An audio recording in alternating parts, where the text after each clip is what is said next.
دوسرا سوال کسی ساتھی نے دیا ہے، ہاؤ کین وی جج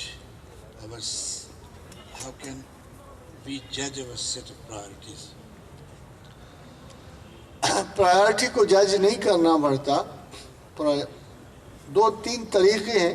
یعنی being a small teacher today, I think میں وہی طریقہ کار آپ کو بتا سکوں جس میں ایک تنہا ایک اکیلے آدمی نے جد و جہد کی، شناخت کی، قدر کی. یہ بھی کوئی دعویٰ میرا نہیں ہے، جیسے کہ میں نے آپ سے پہلے عرض کیا کہ کہاں تک میں نے اسے سوچا سمجھا جانا، جتنی اس کی توفیق ہوئی اتنا مجھے میسر ہوا. مگر میں سمجھتا ہوں کہ جب آپ مینٹلی ڈیسائیڈ کر لیتے ہو تو اس کا دوسرا قدم ہے اس پرائیورٹی کو مینٹین کرنا. بہت سارے لوگ حقوق العباد کو سمجھتے ہیں کہ وہ تسبیح ہے، مگر ایک بڑی خوبصورت بات کسی نے پوچھی حضرت سعید بن المسیب سے، اور کہا کہ کیا ایسا حرام ہے جس میں حلال کا شائبہ نہیں، اور کیا ایسا حلال ہے جس میں حرام کا کوئی شائبہ نہیں؟ تو فرمایا اللہ کا ذکر ایسا حلال ہے جس میں کوئی حرام کا شائبہ نہیں، اور غیر اللہ کا ذکر ایسا حرام ہے جس میں کوئی حلال کا شائبہ نہیں.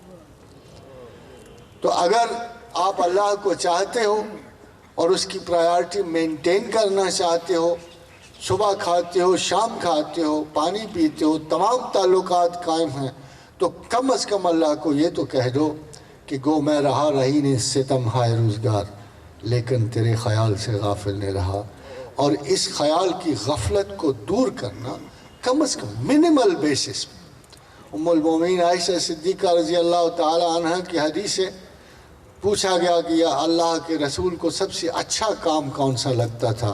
فرمایا تھوڑا مگر متواتر. تو آپ کم از کم خدا کی یاد کو، ذکر کو اپنی زندگی میں اس طرح شامل کیجئے کہ وہ کبھی آپ کے ہاتھ سے نہ جائے.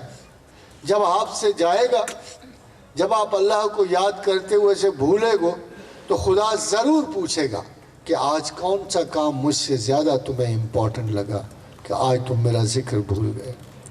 اور خواتین و حضرات، یہ ذکر عمل نہیں ہے وہ جو ہم خیر کا کرتے ہیں، وہ ہمارے صدقات ہیں. پروردگار عالم نے تمام چیزوں کو علیحدہ علیحدہ فرمایا. ایک والنٹری ذکر ہے، شوق سے، محبت سے. یہ خدا کے ساتھ پرسنل ریلیشن شپ. نماز اجتماعی ریلیشن شپ ہے، روزے جو ہے اجتماعی ریلیشن شپ ہے، قاعدہ اور قانون کی بندش کے ریلیشن شپ ہے. نماز کے لیے وضو ہے، کھڑا ہونا پڑتا ہے، مصلی بچھانا پڑتا ہے. اور اسی کو اللہ تعالیٰ نے بڑی وضاحت سے فرمایا کہ اتلو ما اوحی الیک من الکتاب، کہ کتاب کی تلاوت کرو، اوامر سے نہی سے آگاہی پاؤ، دیکھو کہ کیا میں نے جائز لکھا، کیا میں نے ناجائز لکھا، کس چیز سے پرہیز لکھی، کس سے مناسبت لکھی. اور پھر فرمایا وَأَقِمِ الصَّلَاةَ، اور نماز قائم کرو، کیونکہ نماز کا قائم کرنا قاعدہ قانون مسلم معاشرے کی بنیاد ہے. اس بنیاد مابع تنازع نہیں ہے. نہ کسی مجذوب کو سوائے اس پاگل دیوانے کو، سوائے اس بچے کو جو نابالغ ہے، دیوانہ جو عقل رکھتا نہیں ہے، اور سویا ہوا جس پہ قلم اللہ کا حرکت نہیں کرتا. نماز کسی کا کوئی مسئلہ نہیں، نہ یہ نزاع کا مسئلہ ہے. مگر تیسری بات بہت اہم ہے، وَلَا ذِكْرُ اللَّهِ اکبر، مگر ہماری یاد تو بہت بڑی بات ہے. یہ پرسنل ریلیشن شپ. اس پرسنل ریلیشن میں اللہ نے فرمایا کہ کوئی قید نہیں ہے. فَاذْكُرُوا اللَّهَ قِيَامًا وَقُعُودًا وَعَلَىٰ جُنُوبِهِمْ، کھڑے بیٹھے کروٹوں کے بل جیسے چاہو کرو، مگر ایک خیال سے کرو. فَاذْكُرُوا اللَّهَ كَذِكْرِكُمْ آبَاءَكُمْ، ایسے یاد کرو جیسے محبت سے اپنے ماں باپ کو کرتے. اللہ نے یہ نہیں کہا کہ خوف سے مجھے یاد کرو، اللہ نے کہا مجھے ایسے یاد کرو جیسے محبت سے ان سے، اللہ کو، اپنے ماں باپ کو، تعلقات کو، بیوی بچوں کو یاد کرتے. ایسے مجھے یاد کرو.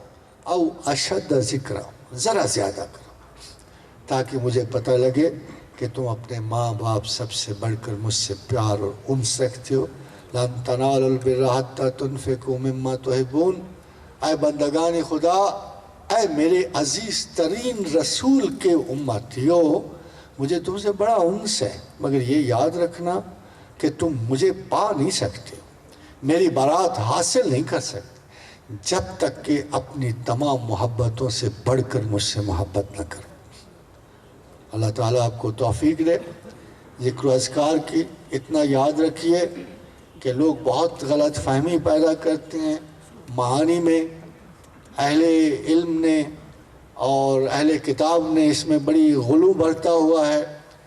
ہمارے جو اعمال ہیں وہ کسی سے کم نہیں ہیں، نہ کوئی ان میں کمی کو کہہ رہا ہے، مگر مقاصد تمام اعمال کے ایک ہی ہیں۔ قرآن پڑھو، اس لیے کیوں پڑھو؟ نحن نزلنا الذکر، کہ یہ بھی اللہ کی یاد ہے۔ نماز پڑھو، کیوں پڑھو؟ اقم الصلاۃ لذکر، یہ میری یاد کے لیے ہے۔